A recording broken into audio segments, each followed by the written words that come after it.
Oui, il se trouve qu'ils étaient en mission. Ils sont quand même morts dans le cadre de leur service. Et ça, c'est important de le souligner. Vous avez raison de dire que c'est la collision entre deux France. Et c'est vrai que cette France-là, ces jeunes qui se sont engagés, vraiment tout jeunes, eh bien, c'est la France silencieuse dont on parle peu. Vous savez, souvent dans les manifestations, on dit ah oui, il y a la jeunesse dans les rues, il y a la jeunesse qui pense ceci, cela. Ben, cette jeunesse-là, c'est la jeunesse du service. Et on y pense rarement. Aujourd'hui, être policier, il faut vraiment avoir la vocation chevillée au corps, hein. Vous êtes mal remercié par la société, vous êtes mal remercié par votre rémunération, vous êtes mal remercié par votre cadre de travail. Donc, il faut vraiment aimer profondément cette mission. Et donc, c'est vraiment l'occasion de leur rendre hommage. Moi, je pense à leurs pauvres parents, aux frères et sœurs qui aujourd'hui doivent être dévastés. Donc, je crois qu'on ne peut pas dire que ce sont les risques du métier. Vous voyez, il y a des métiers évidemment plus périlleux que d'autres, mais quand vous perdez quelqu'un dans ce contexte, vous ne pouvez pas vous dire oui, bah, il le savait, il s'y attendait, c'est normal quand on fait ce métier. Ce genre de drame, c'est jamais normal et je crois que c'est l'occasion de leur rendre un hommage vibrant.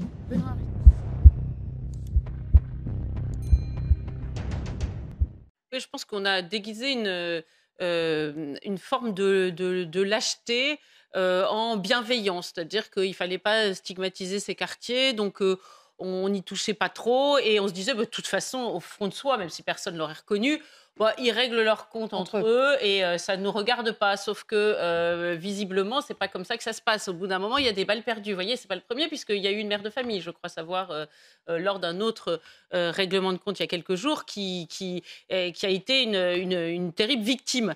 Donc, c'est se voiler la face que d'imaginer qu'on pourra faire la politique de l'autruche et garder ça dans un petit coin et faire en sorte que nous ne soyons pas touchés. Moi, je suis très frappée de voir les réactions de la famille, parce que la famille qui vit dans ces quartiers, qui dit bah, nous, on veut plus de justice. Là, c'est n'importe quoi. Donc, si vous voulez, j'entends souvent dire ah oui, mais ces délinquants, vous savez, les peines de prison, ça leur fait rien. Enfin, tout le monde est sensible, hein. C'est peut-être le degré de la peine qui Oui. doit être réajusté. Mais tout le monde a quelque chose à perdre. Et cela, il faut identifier ce que ces délinquants ont à perdre. Et les gens, les premiers concernés, eux, ils disent attendez, il faut faire quelque chose. Je remarque qu'ils disent pas tiens, il faut légaliser le cannabis. Ça serait une bonne idée. Ça signifierait Bien sûr, mais ils la étaient fin touchés dans leur chair. la Donc, fin des trafics. oui. Ben voilà, eux, ils ont envie de justice. Les premiers concernés ont envie d'une justice forte et ferme. Et la honte de la France, c'est d'être défaillante dans ce genre Alors, de cas. Et le problème, c'est qu'on a l'impression, vous avez raison de le dire, que ça se reproduit sans arrêt et que nous sommes des spectateurs impuissants. C'est d'une triste banalité, et même dans ses proportions, hein. Je vous rappelle qu'il y a 1800, je crois, procédures judiciaires qui ont été engagées en 2022 pour les violences faites aux mères, hein, pour reprendre une formule qu'on applique habituellement aux femmes. C'est vrai que c'est loin d'être dérisoire. Il y a un maire que l'on a tenté d'écraser, il y en a un autre qui s'est fait tabasser sur un parking. Enfin, il y a pléthore d'exemples qu'on a pu citer à l'occasion de Saint-Brévin. Alors, je remarque qu'on s'est préoccupé du problème à partir du moment où il y a eu l'affaire de Saint-Brévin, parce que c'était une occasion politique même si l'enquête n'a pas abouti, on ne sait pas qui a commis ces faits, c'était une bonne occasion pour jeter l'opprobre sur les opposants à cet accueil de migrants. Donc tout d'un coup, on s'est saisi du problème, mais en fait, il y en a beaucoup et c'est terrifiant, vous avez raison de le dire, parce que les maires, c'est un peu comme les policiers, c'est-à-dire qu'on va finir par plus en trouver. C'est mal rémunéré, surtout dans les petites villes, parce que là, c'est pas des grandes villes dont il s'agit, c'est des petites villes. Ils sont à portée de baffe, comme je disais, je ne sais plus quel élu. Donc c'est un peu le dernier lieu de pouvoir qui est incarné, hein. Le reste, c'est très, très lointain. Et puis, je ne sais plus quel autre maire disait que quand on est maire, on a un pied en prison. Le tout, c'est de ne pas mettre le deuxième, vous savez, parce que c'est tellement compliqué, le droit administratif, etc., que le droit public, que, évidemment, on peut très vite chuter. Donc, ça devient un vrai sujet, parce qu'il n'y aura bientôt plus de maires et on voit de nombreux maires démissionnaires. et pourtant, Oui, ils se il y a un phénomène de décivilisation générale, hein, c'est évident. C'est-à-dire que, vous savez, le ruissellement dont parlait Emmanuel Macron, lui, il le voyait sur un plan positif, mais il y a un ruissellement négatif. C'est-à-dire que quand vous voyez les autres prendre leurs aises, quand vous voyez ce qui s'est passé, par exemple, le sujet précédent, avec ces meurtres à répétition, avec ces règlements de compte dans les quartiers, etc., ben, il y a une partie de la population qui se dit, mais finalement, pourquoi moi je serais bien sage, bien tranquille dans mon coin, moi aussi j'ai des choses à dire, moi aussi je suis en colère, moi aussi j'ai envie d'être violent. Si vous voulez, l'affaiblissement général de l'appareil de l'État, de tout ce qui représente l'autorité, tous les reculs qui peuvent être observés, eh bien, sont un mouvement de fond. Et de ce fait, les élèves à l'école se disent, finalement, je peux tarter mon prof, ça va bien se passer, il ne va pas m'arriver grand-chose. Et ceux qui agressent les mères peuvent se dire rigoureusement la même chose. Nous avons un grave problème d'autorité, mais c'est un cœur de réacteur très fort qui irrigue toute la société, et c'est un mouvement de fond, c'est un changement de paradigme qu'il faut engager. Donc, c'est pas avec des rustines qu'on y arrivera. L'immigration va être l'enjeu à venir politique. C'est à la fois pour la gauche comme pour la droite le mistigris, et on en a peur, et pourtant on sait bien qu'il faut faire quelque chose parce que sinon ça fera monter Marine Le Pen. Donc ça, c'est l'aspect politique. Le problème des Républicains, c'est qu'ils ont une espèce de présomption d'insincérité, parce qu'on peut leur dire pourquoi vous feriez demain ce que vous n'aviez pas fait hier. Ils ont déjà été aux affaires. Et on rappelle que Nicolas Sarkozy a dit qu'il avait voté oui au traité de Maastricht, a fait rentrer via le traité de Lisbonne ce qui avait été refusé par les Français par le référendum sur le traité de constitution européenne.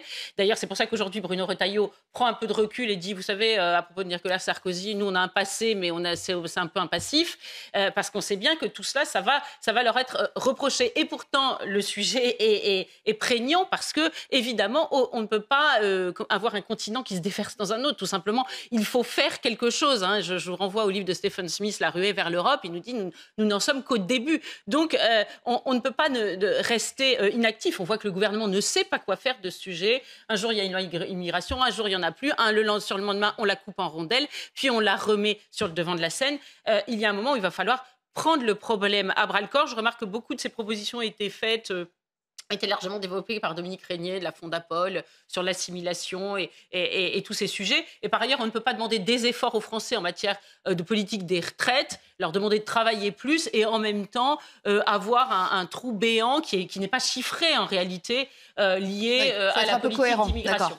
C'est extrêmement contradictoire tout ce qu'il raconte. Parce que évidemment que ce qui fait baisser les salaires, c'est Georges Marchais, du reste, qui le disait, c'est notamment l'immigration, nos frontières ouvertes. L'immigration, c'est une forme de délocalisation de l'intérieur, c'est-à-dire qu'on fait, au lieu de produire ailleurs pour ne pas payer aussi cher nos salariés en France, ça c'est la délocalisation, on va en aide au Pakistan. On produire ici par des gens venus d'ailleurs. Et par des gens venus d'ailleurs qui accepteront des conditions de travail bien moins favorable. C'est pour ça d'ailleurs qu'il y a une collusion d'opportunités entre la gauche et les grands patrons qui sont bien contents. Vous savez, quand ils disent dans les métiers en tension, il faut faire venir les migrants, les restaurateurs ont qu'à améliorer les conditions de travail et peut-être que ça se passera mieux pour recruter plutôt que de faire venir des migrants qui, pendant un temps au moins, avant d'attendre le standard de vie français, accepteront de travailler pour moins cher.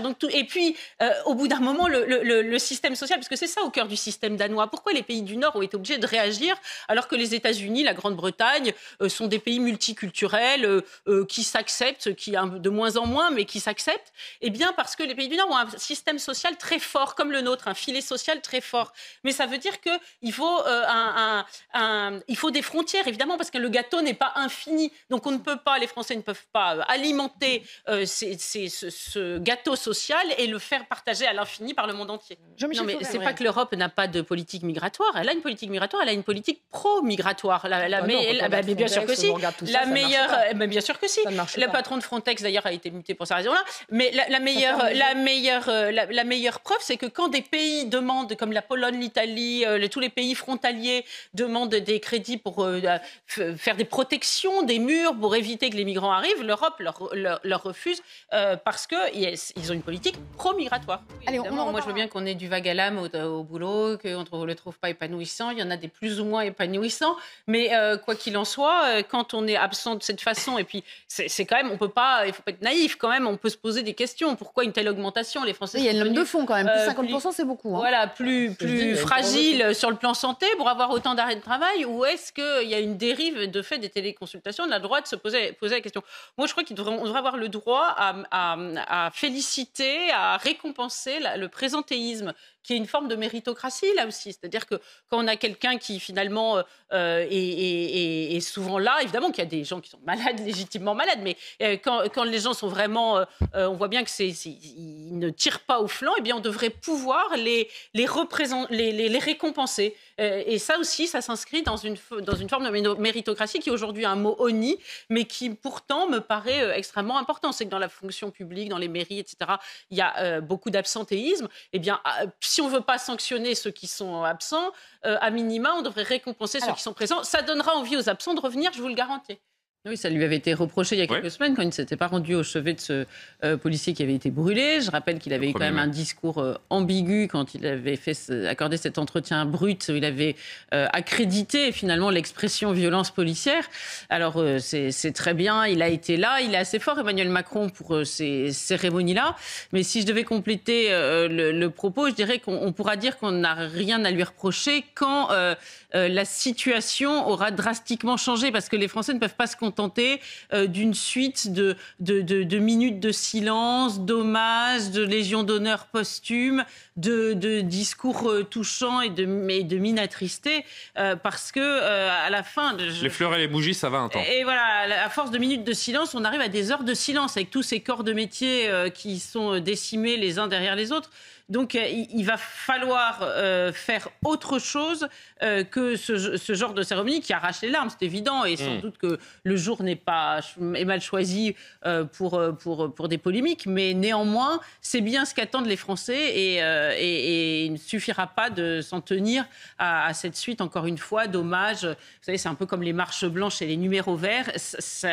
Ça ne peut fonctionner qu'un temps. Le trafic de drogue, l'usage de stupéfiants, le fait de conduire en ayant consommé de la drogue, ça fait quand même partie du relâchement général, du déludement. Le fait d'insulter le pompier qui vous sauve la vie concernant le passager, celle-là, elle est le comble. Donc moi, incroyable. Contrairement à vous, je pense que ça s'inscrit dans un degré différent. Mais ça peut s'inscrire aussi dans ce processus de décivilisation, d'autant plus que ce n'est pas un fait isolé. Il y aurait un cas comme celui-là de façon très rare, mais là, l'affaire Palmade n'est pas loin, il y en a bien d'autres. Et on ne parle pas des refus d'obtempérer. Et on sait bien qu'encore une fois, le trafic de drogue, et in fine, il y a le consommateur à la fin qui peut conduire sa voiture, fait partie de ce contexte. Mais moi, je suis toujours un peu frappée. Alors, je veux bien dire, oh là là, il a été merveilleux, Emmanuel Macron, il a dit ça très bien, il a été parfait, c'est vrai, je le dis encore, côté verbe, il est impeccable. Mais s'il y en a un qui peut faire quelque chose, pardon, je veux dire que naïveté, c'est lui. Alors moi, je veux bien qu'il s'indigne, qu'il pousse des grands cris, etc. Mais pardon, mais on le regarde à l'œuvre, c'est son deuxième quinquennat. Donc j'avoue que je trouve un peu curieux cette forme de schizophrénie. On a l'impression qu'il se regarde lui-même, il se parle à lui-même. Mais il y a un moment, c'est lui qui peut agir, pas nous. Donc c'est vrai que c'est assez stupéfiant, et même tout ce débat autour de la décivilisation. Alors, un certain nombre de gens disent c'est merveilleux, il a fait un constat fantastique. Déjà, mais au-delà du constat, en effet, il n'y a pas beaucoup de propositions. Qui peut changer les choses, sinon lui et ceux qui nous gouvernent de façon générale. Donc, c'est vrai que ça a quelque chose d'assez dérangeant. De le voir faire des observations comme si il n'avait pas de compte à rendre sur ce sujet. Je voudrais qu'on évoque. L'alcool est addictif et l'alcool fait des ravages sur les routes et la première cause de mortalité sur les routes. Pardon, je vous rends la parole. Parce que Yaël Braun-Pivet, elle est assez emblématique d'une façon de gouverner aujourd'hui en France. On n'arrive pas à arrêter les gros poissons. On va essayer d'aller choper la petite friture. Donc, pendant que vous avez des gens qui sont shootés à mort et qui prennent l'autoroute à contresens, qu'on n'arrive pas à arrêter, parce que souvent, c'est des gens extrêmement violents qui font peur, etc.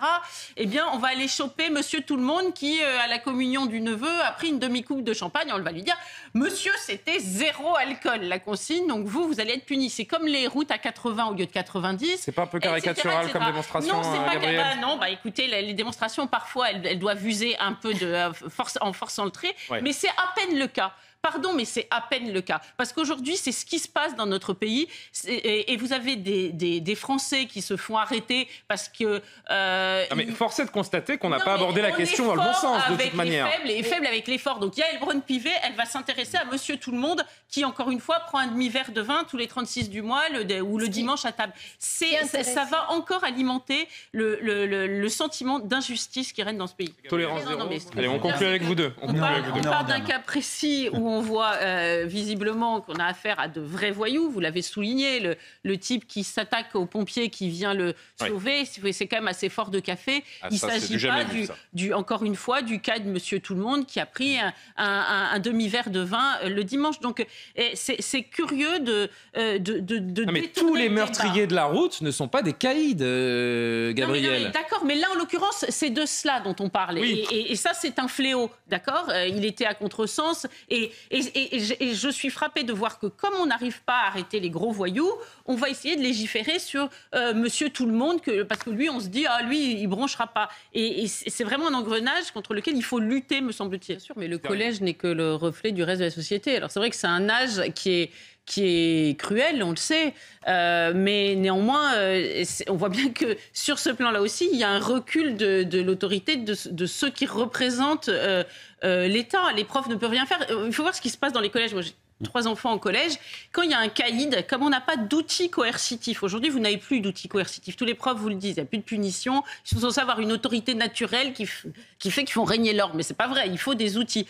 Alors du coup, ils achètent la paix sociale, c'est un peu comme dans les cités. Donc le caïd, il y a une espèce d'accord qui s'instaure entre le prof et le caïd. Le caïd embête pas trop le prof, et le prof, finalement, préfère pas trop s'occuper non plus des affaires du caïd. Très honnêtement, dans les collèges, il y a des situations parfois extrêmement tendues et qui sont à l'image, encore une fois, du reste de la société. Et quand les parents souhaitent retirer leur enfant, alors déjà, ils vont voir le proviseur qui souvent fait preuve d'irénisme. Tout ce qu'il raconte de la vie au collège, c'est une espèce de feuilleton américain trempé dans le sucre d'orge. C'est très frappant. Et s'ils veulent retirer leur enfant, c'est très compliqué parce qu'on sait qu'aujourd'hui, c'est quand même un peu la philosophie de Pape Ndiaye. Il faut ne pas dire qu'il y a des collèges qui sont quand même mieux que les autres, où on préférait avoir nos enfants. Non, il faut favoriser la mixité sociale. On n'a même pas le droit de mettre à l'abri nos propres enfants. Donc c'est vrai qu'il ne faut pas s'étonner de cette situation-là. Et malheureusement, ça va être amené à se reproduire. Il y a eu des cas, là encore une fois, si c'était un cas isolé, on pourrait se dire... On parlait du petit Maël il y a quelques jours. Divers, ça devient un fait de société. Exactement. Et là, vous voyez, encore une fois, on voit Pape Ndiaye se disperser sur beaucoup de sujets. Celui-ci, c'est un sujet extrêmement prégnant.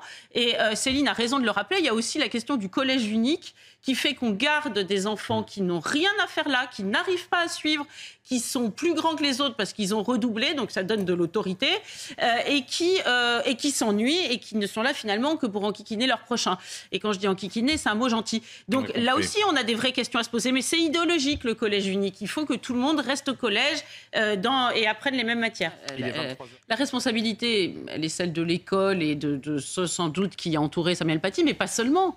Parce qu'on a failli, mais on continue de faillir. Pourquoi on a la trouille d'appeler ce collège Samuel Paty ? Pourquoi on a la trouille de sortir cette statue ? Parce qu'on a peur des représailles et qu'on sait que nous ne sommes pas armés pour lutter. Et parce que la communauté lycéenne, enseignante, a peur aussi. C'est eux qui refusent. Les parents, bien sûr.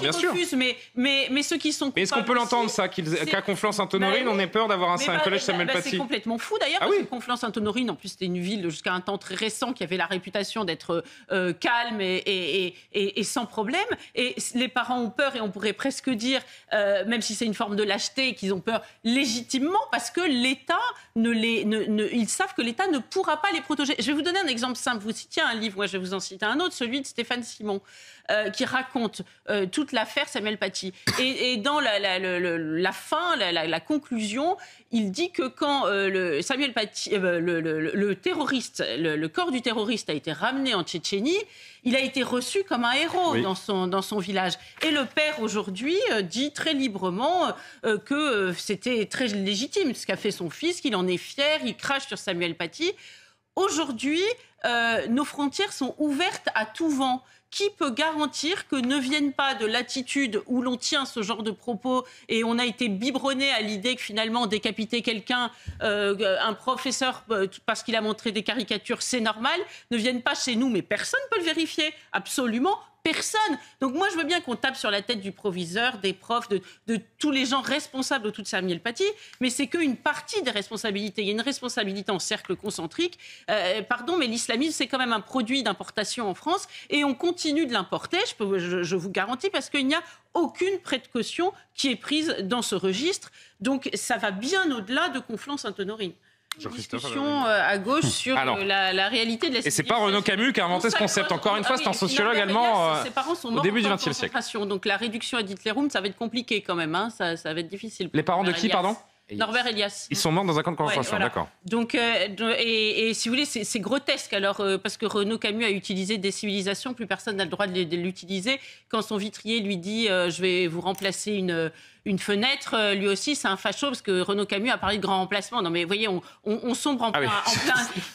Wow, vous êtes allé la chercher loin, celle-là. Non, mais, si vous voulez, il y a fallu quelques secondes. Une criminalisation des mots qui est quand même assez dramatique. Mais au-delà de ça, c'est simplement un constat réel. Il y a un effondrement moral que nous constatons tous les jours. Et moi, je vous conseille de lire l'œuvre, ou en tout cas d'aller voir ce qu'il a écrit, ne serait-ce que sur Internet, de Norbert Elias. Il a parlé de la dynamique de l'Occident, comment s'est construite la civilisation en Occident. Et il y a un double resserrement, c'est l'État qui s'est arrogé la violence légitime, hein, et ça a été accepté, un État solide qui est capable de l'assumer et qui, en donnant le sentiment qu'il le fait avec justice. Et puis, il y a aussi une autocensure. Il y a un corset moral, un resserrement des pulsions, finalement, par un corset moral qui se construit par une autocensure et qui a été formée par la conscience chrétienne. Parce que c'est au centre, il y a cela. On voit que les deux sont en train de refluer. Il n'y a plus de violence légitime. Elle est contestée, celle de l'État. L'État est extrêmement faible et nous n'avons plus ce corset moral. Le christianisme a reflué et il n'y a plus d'autocensure. Donc, oui, il y a une décivilisation, c'est évident, mais en revanche, la recivilisation, ça va être visiblement très, très complexe. Et là aussi, ce qui est un peu dérangeant, c'est que on se voit obligé de défendre Emmanuel Macron parce qu'il a dénoncé le processus de... Mais non, mais ce que je veux dire, c'est que c'est un peu McDonald's... c'est vrai, ça va mal dormir, Gabriel. Non, c'est pas ça, mais c'est McDonald's qui se plaint de l'obésité, vous voyez. C'est-à-dire qu'il y a quand même participé, il n'est pas le seul, parce que c'est un mouvement long, ça dure depuis 40 ou 50 ans, mais il y a participé, ou en tout cas, il n'a rien fait pour l'enrayer. Ce sondage est un signe, quoi que l'on fasse ensuite du résultat, est un signe très fort, c'est qu'il y a une immense... 7 Français sur 10 sont préoccupés par ce sujet. De Français qui pensent que... Et ça veut dire quoi le mot référendum ? Qui pensent qu'il faut redonner... Et surtout l'évolution sur 2 mois, vous voyez, sur 3 mois. Exactement, qu'il faut redonner le pouvoir au peuple sur ces questions. Donc en creux, ils savent que... Oui, mais on peut pas, c'est pas constitutionnel. Donc on tourne en rond, là. Mais néanmoins, c'est un signal envoyé aux politiques. Donc Emmanuel Macron, qui a été d'une fermeté incroyable sur les retraites, alors que personne n'était d'accord avec son sujet, là, il hésite, il est pusillanime, il se tortille les cheveux en se demandant... Il a demandé un projet pour juillet. C'est complètement fou, alors que visiblement, il y a un consensus sur cette question et qui dépasse bien l'extrême droite. Vous vous rappelez ce qu'Elisabeth Borne a dit il y a quelques semaines, là, c'est pas le moment de proposer une loi immigration aux Français parce que la situation est trop tendue. Non, mais vous mais sauf que c'est peut-être le seul sujet sur lequel il y a unanimité, consensus. Donc c'est vrai que c'est absolument inexplicable et la preuve est faite qu'on ne veut pas redonner pouvoir aux Français dans ce domaine. Le vrai problème de LR aujourd'hui, c'est que on peut leur demander pourquoi ils feront demain ce qu'ils n'ont pas fait hier.